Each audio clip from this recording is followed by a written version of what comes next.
So let me just introduce the topic a bit more in detail than what you are seeing on the screen.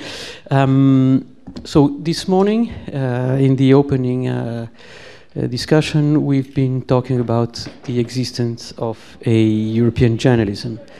And we discovered that more or less it exists. But what about reporting on European affairs strictly, meaning reporting from Brussels on mostly topics that are linked to the EU and the European institutions for a domestic audience?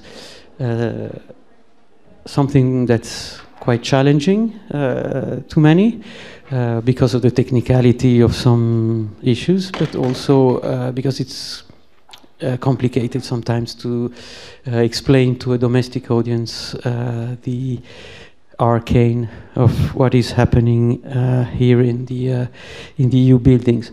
So for participating to this seminar, this discussion, we invited 4 people who are actually 5, but as I said, one is couldn't come, who are rather experienced in this.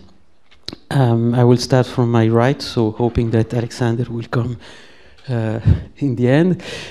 So Georgi is a Hungarian journalist who is working as a correspondent for 15 years, I understand, in Brussels, for several Hungarian media, among which HVG, which is like the, as you told earlier, the Hungarian Economist, so mostly economic news magazine, independent still, which is also quite exceptional in Hungary these days.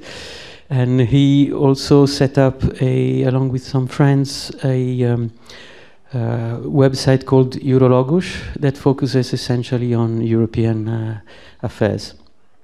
And then Véronique Auger, who is a very known French journalist who has had for a long time, who's presenting and directing TV shows, journalistic TV programs focused on European issues and European affairs on the French public TV. Véronique is also the president of the Association of European Journalists, the French section, and she initiated, along with other people, an association called Trait d'Union, whose main task is training young journalists to European affairs. And then we have Eric Bonse, who is a German journalist based in Brussels since ever. Okay, so 18 years now. Eric is a correspondent for the Tageszeitung, so a center-left German newspaper. And also he has a blog, very known in Germany, called Lost in Europe, which is about European affairs. And then we have Alexander's empty chair. I'll introduce him so not to waste time later. Alexander has been one of the co-founders of Café Babel. Café Babel, who is a multilingual website dealing with European issues in a wider sense, not typically EU affairs. That was founded like 21 years ago, I think, by some illustrious members of what we call now the Erasmus generation. The idea was to show to a young, dynamic, and let's say truly European generation the news that they would prefer to read and to produce. Now Alexander is the editor-in-chief or the editorial director of Bull Media. Bull Media is a podcast producing organization based in Brussels, and they essentially produce podcasts on European issues, both, let's say, institutional and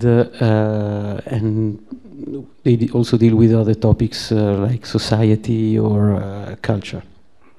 And as for myself, I'm Gianpaolo Accardo. I'm a former journalist at Courrier International, and now, since 8 years, the co-founder of Vox Europe, which is a website that deals with European issues in a broader sense. I'm done with my meublé, as they say in French, so maybe we can start and that's it. So the first question I would ask you is why have you chosen European journalism and covering European affairs from here? Was it a choice? Was it a vocation? Let's start with Véronique. Good afternoon. I will speak in French because I want to be subtle, and I hope you don't mind. J'ai commencé. I will speak very slowly. J'ai commencé à parler d'Europe parce que j'étais journaliste économique et que j'ai travaillé sur la création de l'euro. Et je me suis rendu compte que plus rien ne se faisait en économie à Paris, mais tout à Bruxelles. Et petit à petit, de l'économie, je suis passée à tous les autres secteurs qui étaient couverts à ce moment-là par l'Europe. Et l'Europe étant très affamée, je suis maintenant dans les secteurs de la santé, avec le Covid, le secteur de l'armement, etc., etc. C'est sans fin. Et c'est parce que c'est sans fin, et c'est parce que découvrir comment mes voisins européens vivaient différemment de nous me permettait de devenir de plus en plus riche intellectuellement, que j'ai continué à travailler sur l'Europe, et plus seulement sur l'économie, et que petit à petit, je me suis dit, il faut, à la télévision française, parler de l'Europe dans les journaux, mais parler aussi de l'Europe dans une émission. Et donc j'ai créé en 2001 une émission autour de l'euro, qui faisait 6 minutes 56, comme 1 euro égale 6 francs 56, qui était en prime time. Puis ensuite, j'ai fait une série d'émissions sur les pays entrants en 2004, donc tous les samedis en prime time. Puis petit à petit, j'ai agrandi mon émission, qui donc était au début de 6 minutes 56, et nous sommes passés à 12 minutes, puis 16 minutes. Et puis un jour, on a dit que faire une émission en prime time sur l'Europe n'était pas une bonne idée parce que ça faisait tomber l'audience, ce qui n'était pas vrai. Et on m'a mis un deal entre les mains. On m'a dit soit on arrête, soit tu passes à 23h après le dernier journal et ça dure 1 heure. Et j'ai dit OK. Et nous avons fait à ce moment-là une émission qui durait 1 heure avec 4 grands reportages sur un thème et un invité. Voilà. Et cette émission, donc mon émission a commencé en 2001 et s'est terminée en 2019, date à laquelle la PDG de France Télévisions m'a expliqué que l'Europe cassait les pieds de tout le monde et qu'elle allait supprimer mon émission. Voilà. Okay. Thank you. I hope everybody understands. Yeah, you live in Brussels, you have to speak French, huh? So, Alexander just arrived.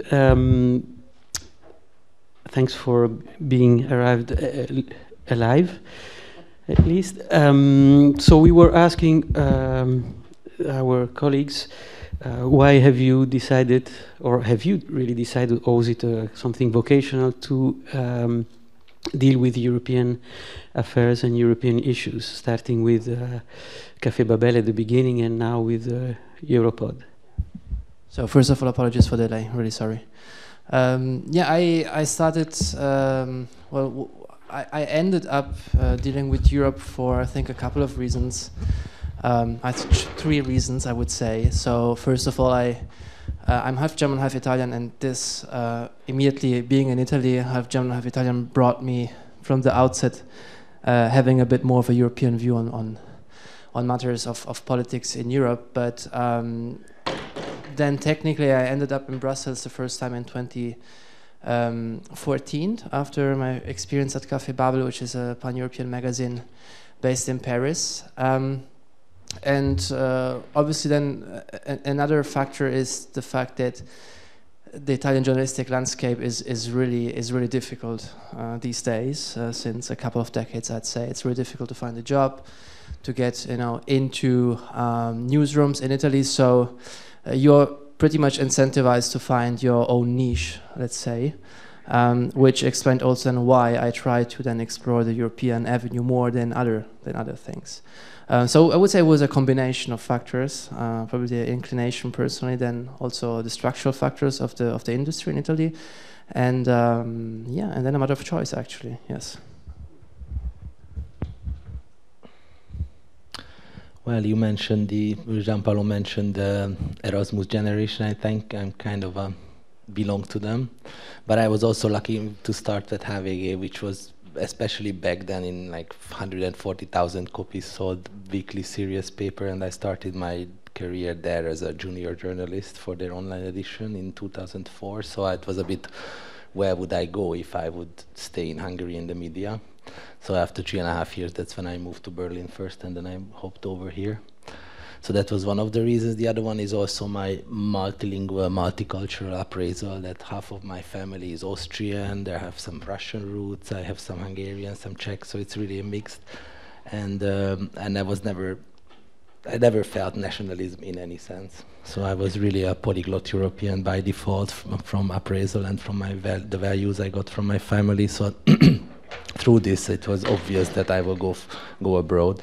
And also, when I started to work at HVG, I started to deal with topics that were foreign policy, economics in Europe, and everything outside Hungary. I was never engaged into national politics, and I still try to stay away, even if it's tricky not to cover Viktor Orbán from here when he's here. But I have colleagues for that who work for me.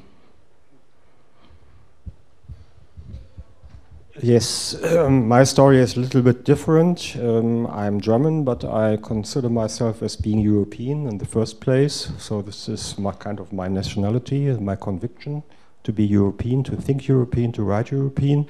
But in the first place, I start my career in Hamburg, and then I decided to go to Paris to work there as a freelance journalist, and I then entered the Handelsblatt, which is kind of Les Echos, Financial Times for Germany, and stayed in Paris until 2001. And afterwards, they sent me to Brussels, where I never wanted to end up. And when I arrived here, yeah, I was a little bit disappointed, because Brussels is a smaller version of Paris to me, not just as beautiful, and in the first place not so interesting, because you cannot write about fashion, you cannot write about enterprises, you cannot write about holidays and so on. You don't have strikes, mass strikes, and people.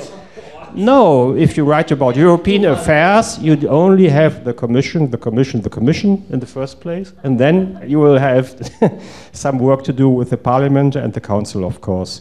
So it was not really a passion in the first place, but when I arrived here in 2004, it was the time of the enlargement, the big bang, so it was the good time for Europe. The European Union was a success story and a model for the whole world. And unfortunately, afterwards, it changed. Because in my mind, afterwards, the time of crisis began already in 2005 with the referenda in France and Netherlands. And then we had the financial crisis, the euro crisis, the migrant issue, the Greece crisis, Brexit, and so on. And it was not so funny to write about Europe anymore. You had to explain a lot and to defend Europe, because it was in danger of falling apart. And now with Corona and the war, it's even more difficult. So, and that's, by the way, one of the many reasons why I called my blog Lost in Europe, because it was not really my plan to end up here. And I think Europe is more than the European Union. That's all to start with. I have a funny thing to say that I had a rubric in an Italian magazine. It was called exactly Lost in Europe. So I think.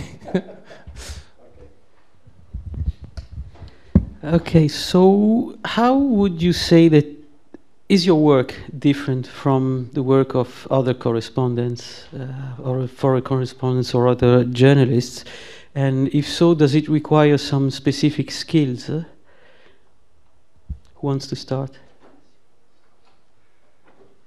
Leonie? No? Okay, Alexander. Yeah. Just to keep it going. Well, now today I'm dealing with podcasts mostly. So I'm pretty focused only on doing podcasts. So in this sense, it's pretty different from the outside in terms of I'm doing podcasts on European stories and other things through Bull Media and the Europod network. So that's definitely the format. Obviously, makes your work totally different from the outset because you're much more focused on stories necessarily. I mean, that's at least our approach. Than what traditional correspondents, at least Italian correspondents, do from Brussels. I think for mainstream media which are in Italy. So yeah, for one, I think that the medium I'm using right now makes it pretty different from what other journalists tend to do in Italian journalists in Brussels. And then obviously also I'm dealing less with institutional news more recently, I'd say. And this has been changing since the beginning, ever more so. So I think that at the beginning I was writing much more about institutions, what was happening, the commission, and all of that. And then I moved a bit more away and trying to deal with larger issues, societal issues, etc. So yeah.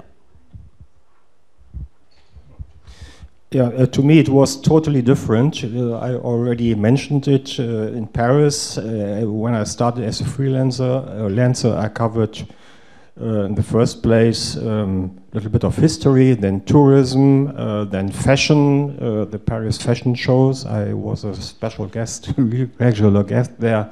Then we had, of course, in 1959, a mass demonstration, mass protests. We have people, we have a president, and we have stars and starlets. So this is really glamorous and very interesting, and you can travel a lot in France, like in Italy, by the way. And if you come here, start here, you're in the first place, you're going to work in the commission and to treat the news. This is a news place. This is a news machine here in Brussels, if you are covering European affairs. And even today we had the news at the at the Council, on the Energy Council. I had to write about it, but because there are no decisions today, I can be here. Normally I should be in the Council right now. And it's news driven. Tomorrow there will be a meeting of the interior ministers, will be on refugees, another news issue. And then we have news today, fresh news that the European Commission is working on the next sanctions package, and so on and so on. So you are driven by news, and you rarely have the chance to get out of the Commission building or the Parliament and to meet with real people, and that's a little bit annoying after so much time. Alors, je n'étais pas correspondante, mais je suis venue de nombreuses fois pour les sommets, notamment ici. Et j'ai vu aussi, je dirigeais la rédaction européenne, donc j'ai géré le correspondant à Bruxelles. Et le pauvre, je le plaignais. Parce que c'est la même chose que ce que tu disais, sauf qu'en presse écrite, ça va, mais à la télévision, c'est encore pire. Le storytelling ici, c'est pas très excitant, à part la sofa crise entre Ursula von der Leyen et son homologue en Turquie. Il n'y a pas beaucoup de storytelling.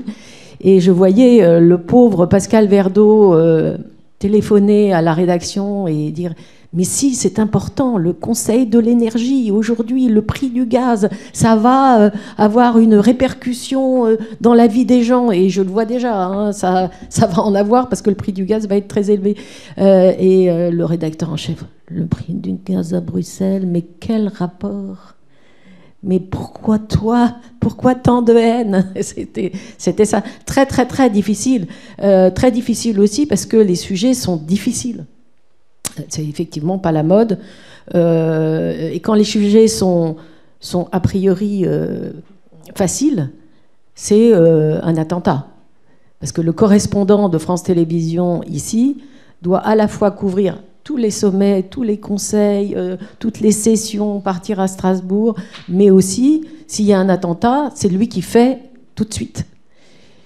C'est très compliqué, c'est passionnant, mais quand on veut vendre ça, comme on dit, à son rédacteur en chef qui est basé à Paris, c'est un sacerdoce, je suis d'accord avec le titre. Is it working? Yeah, indeed. This is a huge challenge if anyone considers to go to European journalism, is that you have to be super sharp in tons of topics. One day I write in details about rule of law proposals or like sanctions, and the next day we write energy politics, and the following day Erasmus policy or something else. So the scope is super wide, and you have to be really sharp and quick. That's true. So in a way, we don't have time, for featured stories or go to the city and talk to people too much, or travel in the country and then be able to deal with more human-touched storylines. That's absolutely true. But the original question was, how is it different for me to cover European affairs? From other. Foreign correspondence, does it require specific skills? In the corridor, you mean? Oh no, like in reality, in Brussels, besides being very read, as Patrick said, like you have to be reading a story, well read in a story, and then be able to move on the next day or even on the same day to another story, and this requires a lot of follow-up, a lot of reading, a lot of phone calls. But to be honest, what is a positive, on the flip side, in Brussels, people are pretty accessible. It's easy to talk to people. They pick up the phone, they respond. The only issue is more on the human resource side of journalism, that I mean, I barely know any, or like only a very few specific publications who have correspondents in Brussels and who have more than one person. I mean, of course, some yes, but it's a very small fraction of all the publications present in Brussels. And what does it mean? It means that they are understaffed. They don't have people to do the second story or a more complex, colorful story let it be a video or anything else. So for us, for example, for me, sometimes the challenge is to write for our print version, where you need to be more of a wider, more explaining, having a more explaining approach to that specific storyline, and that takes more background search and more background discussions and more off-the-record notes that you acquire from background discussions with experts or politicians sometimes. So that's access to information is easier in Brussels. All in all, I think I worked for a short while in Berlin, so compared to what's happening around the Bundestag, it's easier. I think it's more of a. I always have this comparison that this is a little Washington in this regard. It's full of lobbyists, it's full of interest representation, and then it's full of people who are really desperate to talk and get the microphone. Pass it on. Okay, thank you. Véronique mentioned it just now.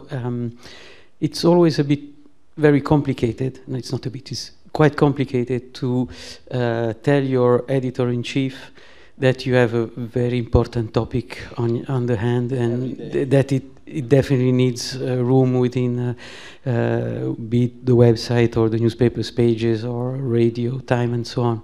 I remember when I was working at Courrier International, Europe was the word never to mention on a front page, because that would mean that the sales will go down, and everybody said, yeah, but c'est si chiant. So did you experience the same thing within your own job? And if so, how do you overcome it? How do you manage to get your story, your EU or European affairs story, to come up eventually? Can I? I think there are two kinds of editors. All in all, it's a typical, stereotypical classification. But one of them doesn't understand anything about the EU, and so you can tell them any vague argument why something is important, and they buy it, and then they publish it. So that's one type. And the other one is that has very high level of very high attention span. So basically, nothing scratches their surface when it comes to Europe. And it's true that sometimes for senior editors to bring in a European perspective, or even just to add a short additional paragraph into a story from a European perspective is hard to sell. That's true, in my experience too. And in Hungary, another issue is that I don't know how is it in other European countries. This is an open question to the others, but even the most senior and well-educated and well-prepared senior editors have really zero clue about the EU. Or like sometimes I'm ashamed. Like I see a corrector going through a story where they mix up the European Court of Justice with the European Commission, and I was like, what is this? Sorry. Nous avons le même problème en France, notamment parce que l'Europe n'est pas enseignée à l'école. C'est la raison pour laquelle, avec quelques confrères et consoeurs, nous avons créé une association pour faire des masterclass dans les écoles de journalisme, parce qu'on a désespéré faire comprendre aux journalistes déjà en poste combien c'était important, parce que ça oblige à travailler. Et j'ai constaté que souvent, pas à Bruxelles, mais souvent en tout cas en France, le journaliste est paresseux. Et lazy. Pour ceux qui ne comprennent pas tout à fait le mot paresseux. Et donc, ça oblige à travailler, de travailler sur l'Europe. Et donc, on s'est dit, on va les prendre bébés, et peut-être que bébés, après, les journalistes bébés, une fois qu'ils auront compris un peu comment les choses vont fonctionner, mais c'est vrai que c'était compliqué. Et c'est passé deux choses en France, notamment à la télévision. La première, c'est qu'il y a très longtemps, je me souviens des journalistes, c'était deux hommes, qui parlaient de l'Europe à la télévision. Alors, il y avait la télévision, de Gogglebox, la lucarne, comme on dit en français. Ils avaient un nœud papillon. Ils étaient raides. Et on ne comprenait pas plus ce qu'ils disaient que quand on voyait le journaliste parler de la bourse. Et donc, je crois que les Français dormaient. Ça a vraiment dégoûté tous les gens entre mon âge et, je dirais, on va dire 45 ans, quoi. Ça, c'est le premier point. Ensuite, il y a aussi eu le référendum sur la Constitution. Et à ce moment-là, à la télévision, les journalistes étaient très européens. C'était bien, c'était génial. Et les Français ont eu le sentiment qu'on était tous pro-européens. Mais les Français ont voté non. Et ensuite, tous les rédacteurs en chef ont dit « Ah non, il ne faut pas parler d'Europe en bien. Mais comme on ne veut pas en parler en mal, eh bien, on ne va pas en parler du tout. » Et c'est ça qui s'est passé. Et à l'école aussi. À l'école aussi. Donc, il y a une sorte de blackout sur l'Europe dans les médias et dans les écoles en France. Médias audiovisuels, parce que la presse écrite, ça a énormément changé. Nous avons un journaliste du Monde ici. Et le Monde parle beaucoup de l'Europe. La presse écrite en parle beaucoup. Mais l'audiovisuel, pas du tout. TF1 n'a pas de correspondant à Bruxelles. TF1, c'est quand même une des plus grosses télévisions d'Europe.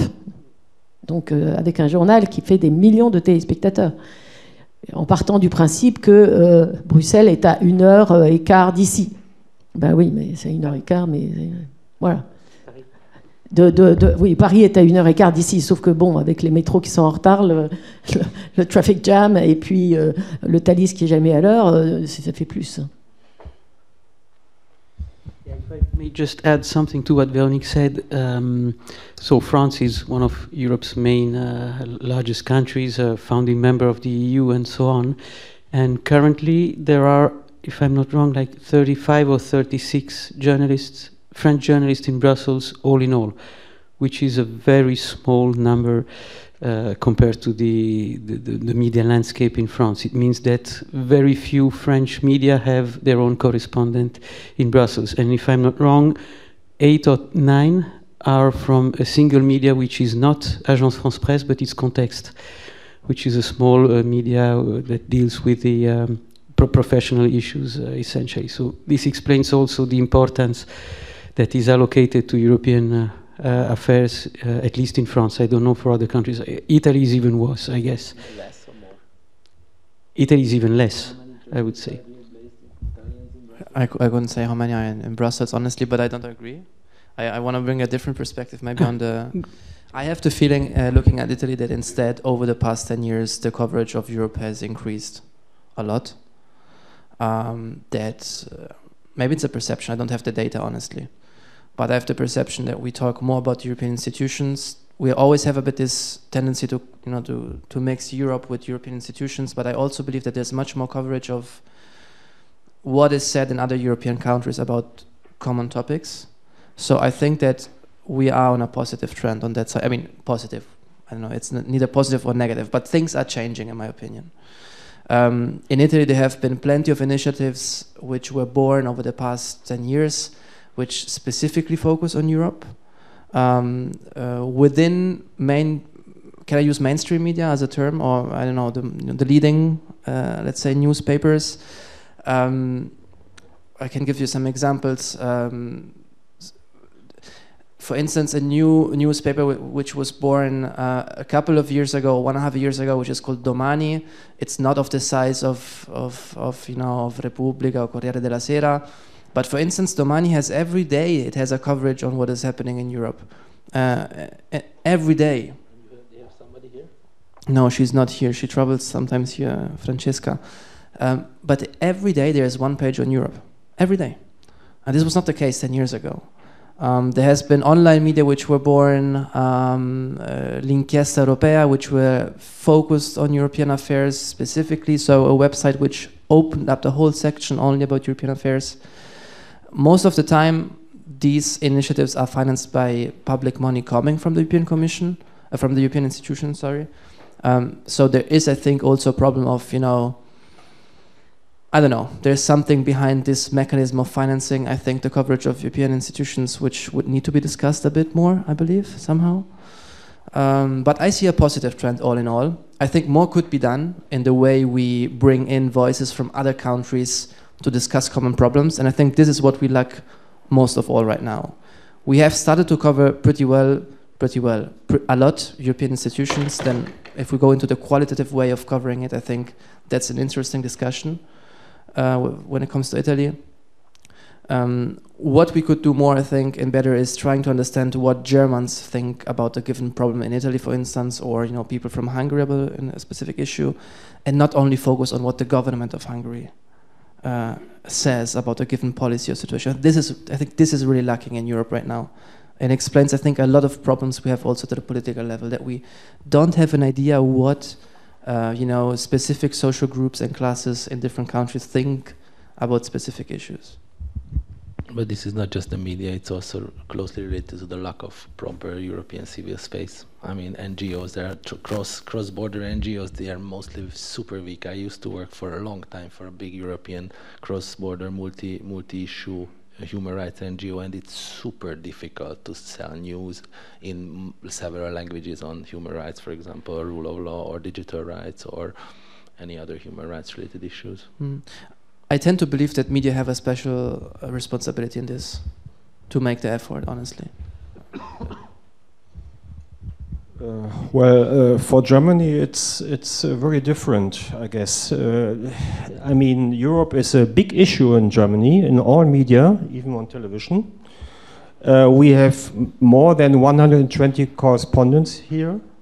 I'm one of the rare freelancers from Germany, because everybody has been sent on a contract, and so they are all full-time journalists. There's a huge coverage of European affairs, and that's normal. If you think about Angela Merkel, she was considered being the leader of Europe, and you cannot talk about Europe without talking about Germany, because Germany is the most powerful country And even today, for example, the energy ministers are meeting, and 15 or 16 countries want a price cap on gas. Germany is against. The Commission followed the German opinion and has made set up a proposal which is upsetting all the others. And today there will be no result because Germany has put kind of a veto, and it will be postponed to December. So that shows how important Germany is once again. Sometimes for good, sometimes for not so good. If you think about Greece, for example, in 2015, if you think about the migrants, where Germany took almost all the migrants, and so on and so on. With Italy now, we have a spat, and so on. So Germany is kind of in the middle of Europe, together with France, most times, not always. If we have good times, it's together with France, and sometimes it's more complicated. But in any way, for me as a journalist, that means that I cannot complain. I have enough work, even too much work sometimes, and even as a freelancer, or especially as a freelancer, that's a good opportunity, because not all media have own correspondents, and so I'm taken all the time. I cannot complain.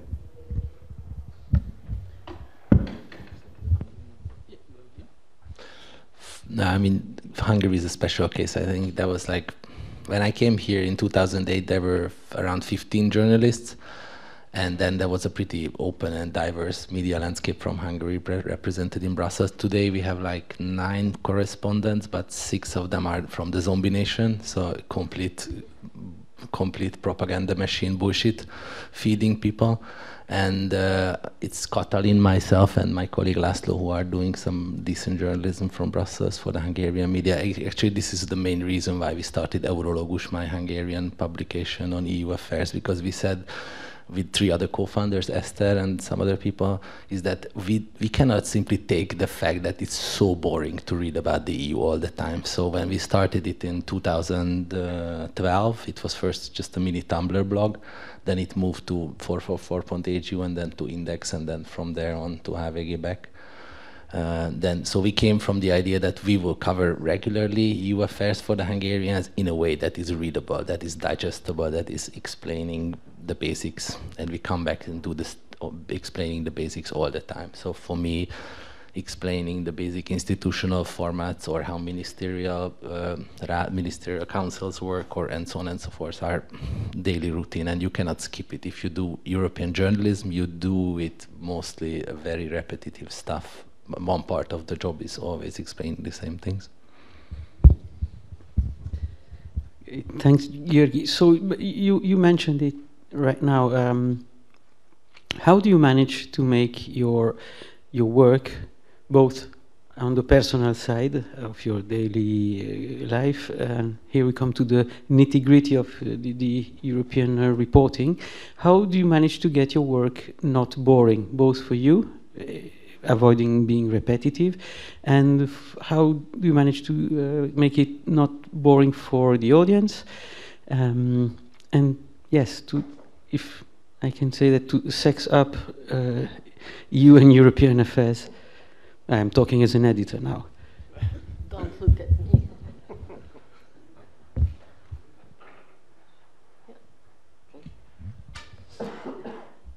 Storytelling. Quand je choisissais un thème pour mon émission, je le choisissais 3 mois avant, pour qu'on puisse enquêter et partir sur le terrain, faire un reportage qui faisait au moins, au final, 12 à 15 minutes.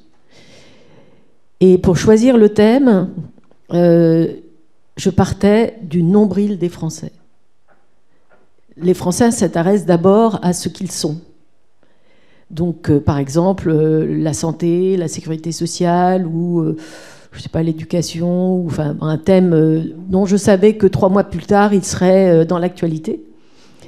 Et ensuite, je cherchais dans les autres pays d'Europe, je travaillais beaucoup en amont, le pays qui était le plus intéressant.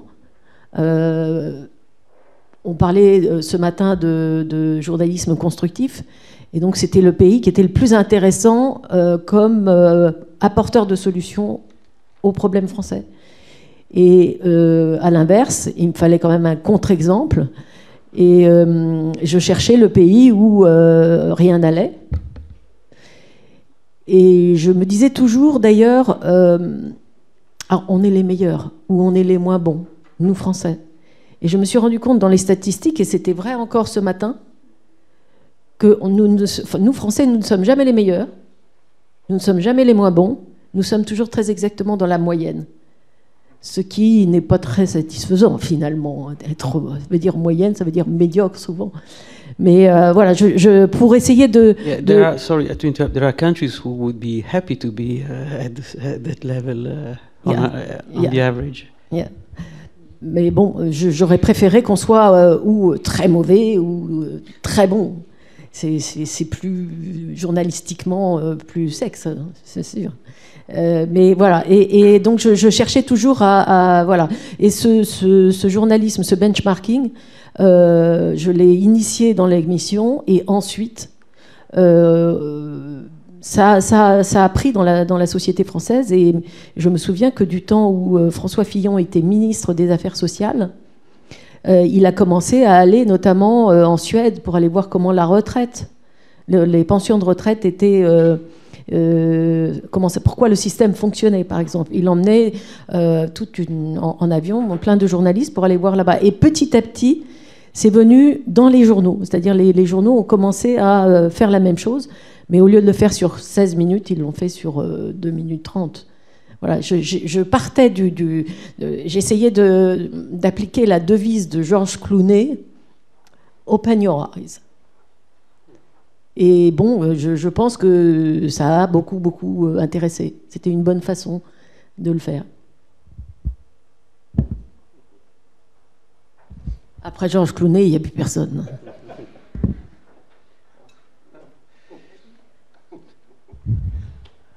No, I mean, I don't know to what extent I can answer this question, because my work has been a bit different compared to the colleagues here on the panel. I've sometimes dealt with European institution policies specifically, but most of the times I dealt with larger issues, so doing reportage, going to Germany, cover the far right for Italian magazine, or, going to France and cover something else, so specific stories. So my coverage of Europe is not so strictly linked all the time to European institutions, okay? So I don't, and sometimes I was asked to do this exactly, so not necessarily cover the European institutions. So I remember once I was working for Italian weekly magazine, and you remember that on a New Year's Eve, I think it was 2016, that in Köln, in Cologne, in Germany, there was this big news that broke about migrants being there, and wasn't clear what happened, right? Sexually assaulting women in the crowd. Yes. So I was at the time actually working part of my time on building up an observatory on European social affairs, so something really specific on social policies. But I was called by the editor-in-chief of this magazine, and he called me, "Can you go to Cologne, tomorrow, and stay there for a while and let me know, what is happening there and what the situation is." So I had the luck oftentimes to be asked to go specifically to do things that were not so institutional, that were linked to European affairs large. It's not European affairs, this example, but nevertheless it's someone who wants to publish something about something that's happening in another country, right?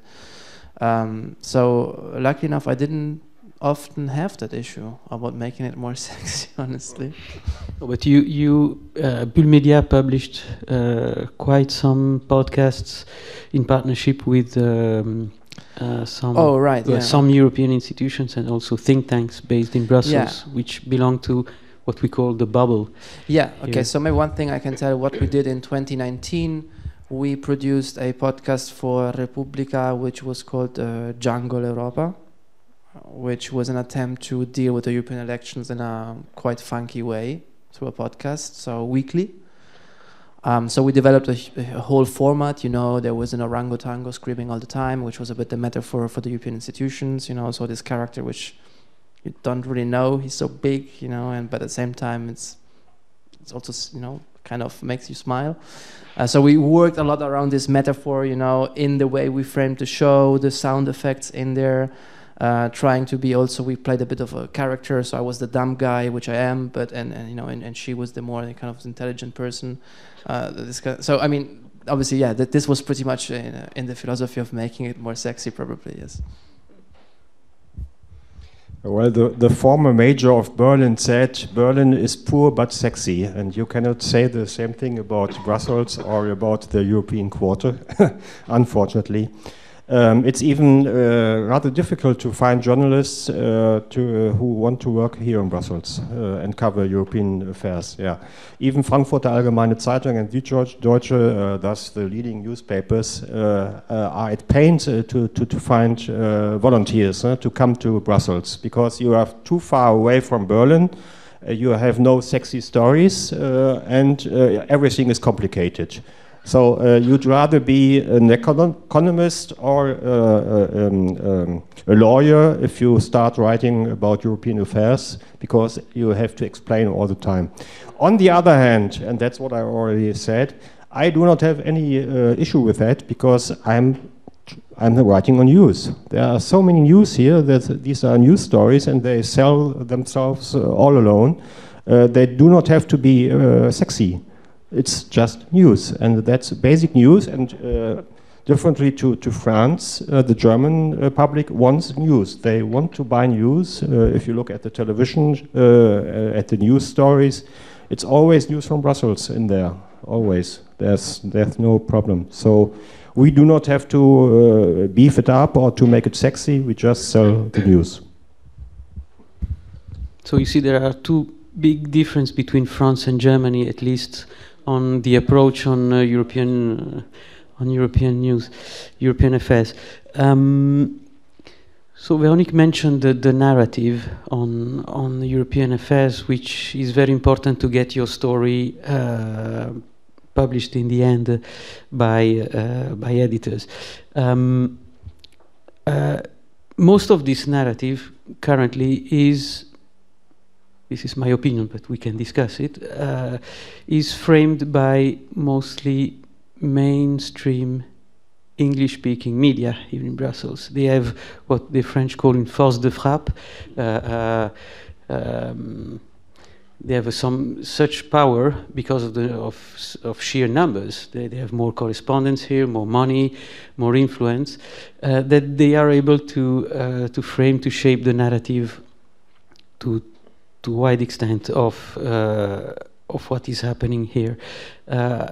Do you agree with this, or do you think that at your national level it is still the national press that frames the perception of Europe and the EU? Well, at least my editors in Budapest, if they refer to anything that they read, is lately it's Politico, which is English speaking, BBC, Guardian, which are really funny to have a Brexit-focused European narrative for the European affairs, and barely, sometimes really barely, some German papers, Handelsblatt, Spiegel, mostly that, like Frankfurter Allgemeine Zeitung, but then nothing else. I mean, if they ask me, they say something like, "Oh, we have written in the Politico this morning that Orban is in big shit. Can you write something like that in that line?" And that's 3 days of all the quotes, whatever. So it's not always very appealing to work based on that. But it's true that the Anglo-Saxon narrative is way stronger, and I think, in my personal opinion, it's mostly way stronger because most of Europe, even though the French think that they are dominant in the European public sphere, in reality they are really not, truly not. Sorry to say, but like most of the Europeans, if they read something in English that is not out of their own language, and most of them don't speak French. Let's be honest. Or German. Way more people speak German, especially in Eastern Europe and Central Europe and Austria and so on and so forth. Sorry, this is reality. Bon, je pense que tu le sais aussi bien que moi, mais je crois que, à part quelques patron de presse écrite, en France, les journalistes ne savent pas que Politico existe. Donc voilà, je pense que la presse française est dans une bulle française. Reste encore persuadée soit que la France est la meilleure, soit que la France est la pire. Ne sait pas encore qu'elle est moyenne. Et c'est par exemple très tardivement intéressé au Brexit. Nous, on a été les premiers dans mon émission à faire quelque chose sur la Grande-Bretagne. Enfin, moi, j'ai fait au moins 4 émissions sur le Brexit avant et après, et le jour J. Mais dans les journaux, il a fallu se batailler pour qu'ils commencent à parler du référendum. Donc, en fait, on se bataille pour... alors, de plus en plus, dans les journaux télévisés, on parle des élections dans un autre pays européen. Mais en général, comme disait notre consoeur suédoise, quand on parle de la Suède, c'est « alors, est-ce que le parti raciste va gagner ?» En Espagne, en Italie, alors le parti raciste a gagné, ou même en Allemagne, c'était la même chose. Non, on vit en autarcie, mais on a tellement d'actualité que ça nous suffit à remplir les journaux, hein, il faut dire. Donc on a une excuse. Mais je pense que répondre à ta question, c'est non, je crois que ils n'ont pas cette conscience. Yes, I would like to refer to your narrative. So I think it has changed. When I arrived back in 2004, Europe was the future. This was kind of the reunification of Europe with the enlargement. And Europe was the future for Germany, for all Europeans, and some kind of a model for the whole world. And now it's on the defensive, I guess, since Brexit at least. And with the war, I've got the impression that there's no clear narrative anymore. And here in Brussels or in the Commission, you can feel French influence, funnily, because everybody is talking like Macron now. We need strategic autonomy, we need sovereign Europe, we need more independence from Russia, and so on and so on. This is a French wording. There's no German wording, no German narrative for the moment being. But I think as a conclusion, we do not really know anymore where the European Union is going with this war. And that's a pity. That's a pity, and that's difficult for journalists too.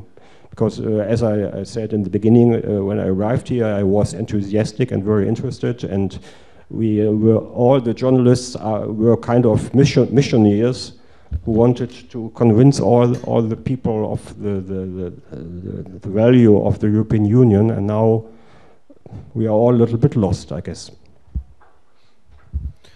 What I see happening in Italy right now is for some years, and I'd be really curious if there's Italian audience to know what they think about this, that the whole narrative around Europe has become being Europeans, whatever that means, against sovereignists, and everything needs to be shaped by this dichotomy, everything. And also politically then this dichotomy is often instrumentalized or used to justify simply and try to get to some electorate just because you're different from those guys, And I think this is really problematic because it's kind of polarizing the debate around Europe when it doesn't need necessarily to be, in my opinion. There is some truth to this, of course. No, I'm not saying it's not at all true, but I see this constant, really flat. So are you European? Journalist interviewing a politician. So you're not European. So you're sovereignist. Are you European or are you sovereign? You cannot, you cannot find a gray area of debate on policies, on issues. And that's happening in Italy since a few years, in my opinion. And then what I constantly see is this tendency to always talk about the relaunch of Europe. I don't know if this is happening in your countries, that whatever meeting, that's the relaunch of Europe. Here, Europe is born again. Future of Europe and yeah, and it's always again, which I think has a really negative impact on how people then, you know, trust also media and journalists, you know, and you know, what is true actually, you know. This is super basic psychology of the humans in general. Like we always, oh yeah, from next week we will be structured, we will be having planned, we will do it differently and in a very different way and with new way, new structure. Yeah, right. And then we end up doing the same thing, forgetting our new this changes promises. everything, right? This changes everything, and then 5 years later it didn't change anything actually, and then, you know, how are you credible anymore? But I would be curious to know if Italians in the room, or even you, Gianpaolo, what do you think about this? No real opinion on that. So, if no one wants to add anything here, I see that you are taking notes. Eric, you want to add something? Okay. I'd like to give a chance to the audience to ask questions. So I will share my mic, and we will use that one. Please be short, so that we can have many.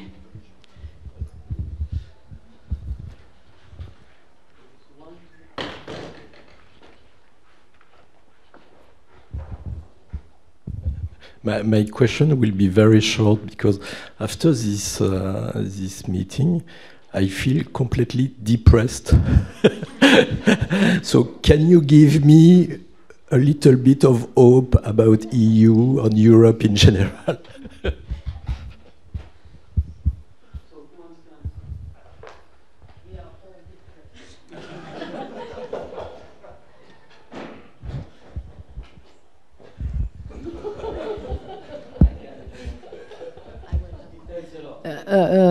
Non, moi j'étais très très négative, mais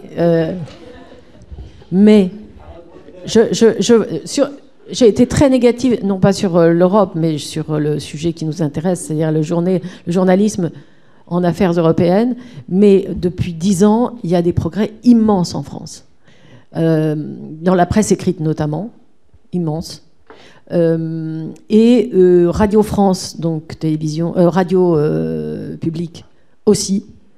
La télévision, pas du tout. Et les radios privées, pas du tout non plus. Donc il y a encore beaucoup à faire.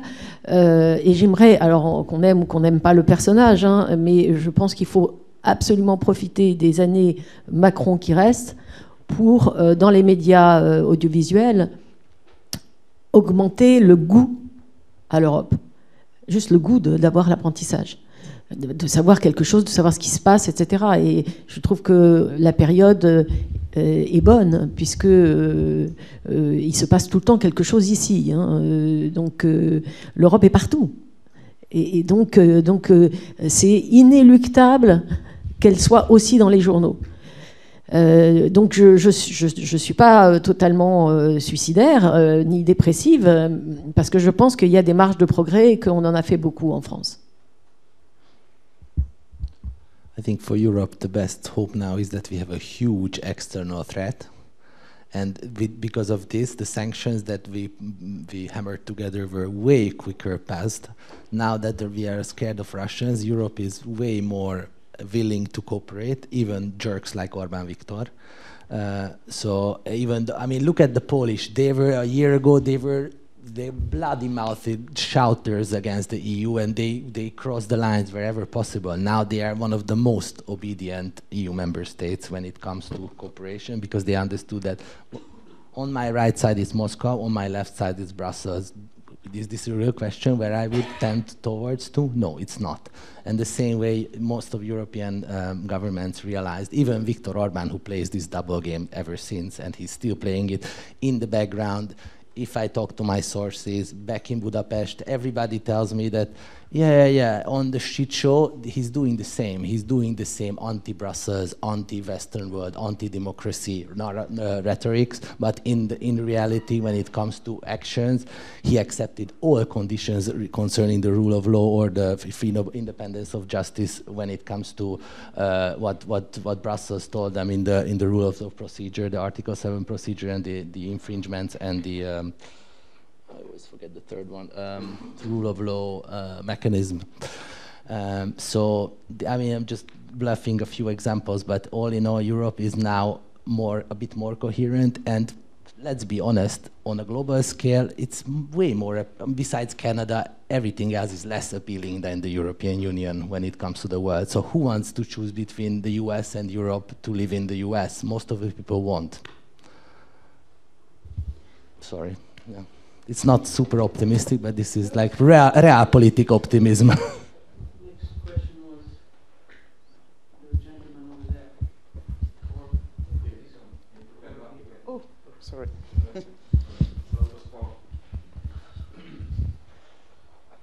Yeah, I have a kind of a provocative question. The conclusion I draw listening to you is that more than journalists covering European affairs, there are national journalists which are covering national politics from a European perspective, or actually covering policy making in the EU, pushing on the national angle.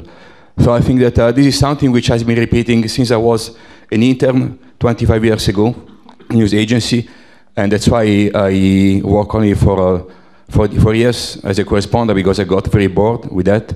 And I'm wondering if you think that journalists in Brussels, a correspondent, should move away from covering Brussels as a battleground between the national interest or kind of a bureaucratic propaganda machine, and showing actually the conflict, the actual conflict, which to me is very interesting. But of course you can do it through investigative rather than just news reporting, which is showing the conflict between bad European lawmaking, which is influenced by the lobby, which actually set the battleground between public interest of the citizens and the corporations, which are trying to influence the decision making to favor and to push their interest. Or another dimension is showing what the European Commission is doing good to preserve the interest of European citizens, which are common, like health, environment, against economic interest, which again are sneaking through the lawmaking system with the influence of your corporations. This is something that I rarely see in news outlets. I'd like to know if you have some input about it.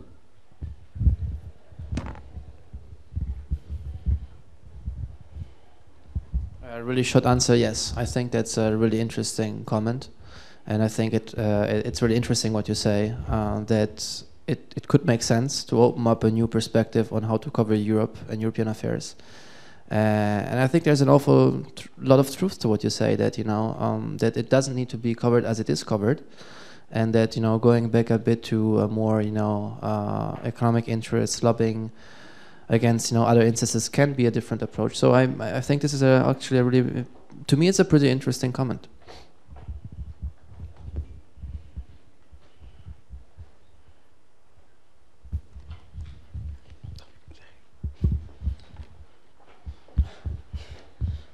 No, just a question. Georgie Folk said that officials are quite accessible in Brussels, but I hear you get responses to queries from officials, but I hear others saying that on some areas, Brussels is very opaque, and even the EU Ombudsman, has regularly condemned the European Union for not releasing documents that in other countries would have been accessible. So what's your feeling about this, precisely the right to access documents, the question of Ursula von Leyen emails to Pfizer boss, which have not been released, the MEP's expenses are not being released. So where are we, between accessible PR? But freedom of information access in Brussels is exceptionally good. Even I know only a few countries. I wrote my master's thesis here in this university actually about European lobby regulations, and back then there was basically Swedish, German, and I think Finnish proper transparency register in all across the EU. Today it's different, but the Brussels version of it is updated like 4 times by now. It's almost mandatory. But all in all, access to information is much more better here than before. But I can also give some personal experience. Like recently I was hunting for some answers from the European Commission on the German proposal to legalize cannabis, and it was super difficult to get answers. I never waited so long and never had to get back to them so many times than basically any other stories in the past. It was weird. So, but I was one, I think it was to mention, because now you ask about access to information. Like me as a Hungarian journalist in Brussels, my main struggle is to get information from the Hungarian permanent representation or the ministers who are neglecting to talk to Eurologus to my publication, even though we are the most read and the widest read public Hungarian language specific publication with hundreds of thousands of readers a week. So it's ridiculous, and they deliberately do not invite us to press points with the Hungarian states of secretaries and ministers on purpose, to avoid decent questions by decent journalists. So that's an issue. Well, on this I beg to differ. I think that we have a real issue with transparency here right now, with the Commission especially, with Frau von der Leyen. And you already mentioned the Pfizer issue, but there are many others. And since some years, I got the feeling that the Commission is rather trying to make public relation than information and communication. And with the starting of the war, we are more and more treated with propaganda. If you ask a question, for example, if you want to know why did we lose peace, was it a failure of the European Union, you will not get any answer. It will be just Putin, Putin, Putin. Nobody will ever remember that the European Union was founded basically to avoid war and to safeguard peace. Nobody will tell you. If you ask questions on the sanctions, nobody will tell you that the sanctions have a price on the European economy. If you look at the economic outlook published last week, you will read a lot about Russia, the war, the energy embargo from Russia and so on, but you will not read a single word about the sanctions, nothing. And you can ask the question in the Commission midday briefing and you will not get any answer. And you can ask the question on Pfizer and the midday briefing, you will not get any answer. So unfortunately with the war, the conditions of transparency are getting worse.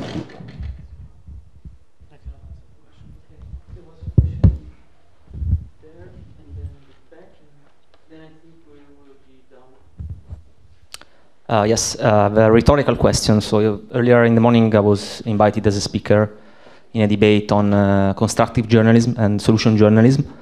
So since there are also two correspondents here, I want to ask you whether you think it's maybe a new approach to get closer to citizens and to try to tell what's happening, not maybe at the level of European institutions, so in the Brussels bubble, but more at the level of member state and more at the level of regions and territories, on what's really happening there, to also have a like, let's say a more kind of European public opinion that is not that the case right now. Thank you.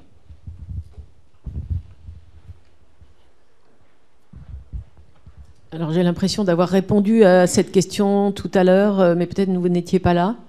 Moi, c'est ce que je faisais depuis 2001.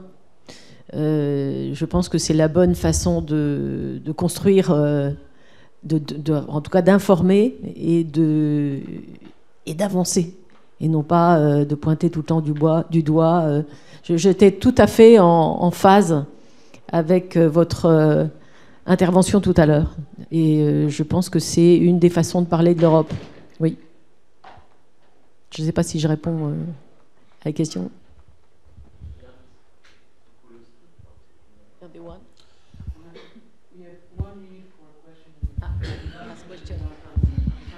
Yeah, sorry. It's really linked to what has been said, but I really wonder when European affairs will cease to be seen as foreign affairs.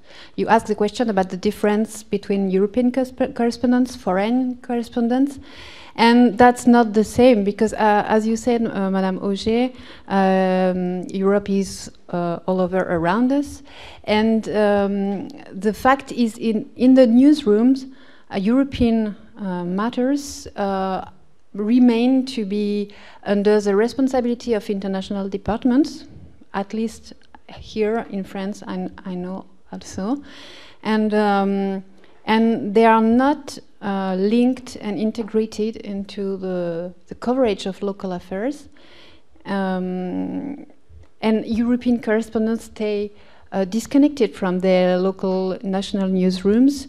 The space they have in the news depend on the national agenda because it is in competition. Okay, you have today you have half a page or you have 2 minutes, and it's completely disconnected, and not only on organizational level, but more fundamentally in the way we see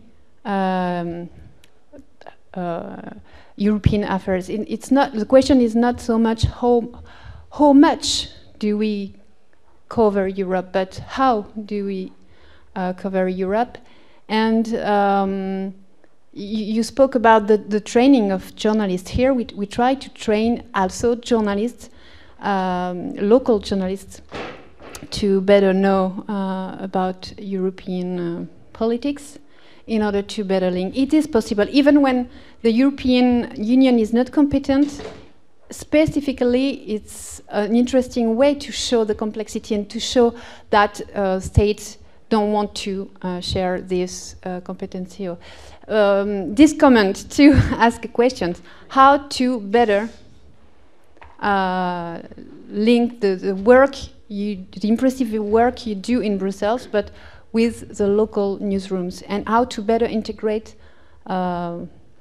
European as a grid, a new grid for each local news. I think this is there are two main responsibility areas here. One is politics. They deliberately, at least in many countries I know, they deliberately play this. We, Brussels, national interest, Brussels interest, fucking bullshit. Sorry, but like this is the core, this is the root of how European politics rottens the EU affairs, and also the same goes with the media. If there are senior editors who don't see the complexity of, for example, I regularly often offer stories directly to internal affairs editors or technology editor or other things, other devoted journalists who are dealing with different topics and don't go to the foreign affairs section or the whatever EU section, which doesn't exist. No, that's it. Okay, sorry, we have to go. No, I'm really sorry, but we are running late, and there are people waiting for the next panel. Thanks a lot to our panelists for being here and you for your attention.